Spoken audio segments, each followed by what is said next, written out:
arkadaşlar. Ne yapıyorsunuz arkadaşlar? Hala 185 videoyum. Çok sinirliyim arkadaşlar. Videom var. Like atmazsanız, abone olursanız, ikisini yaptıktan sonra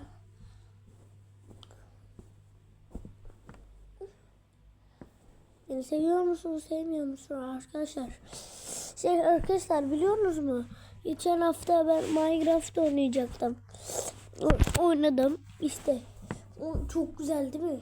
İzlediğiniz için.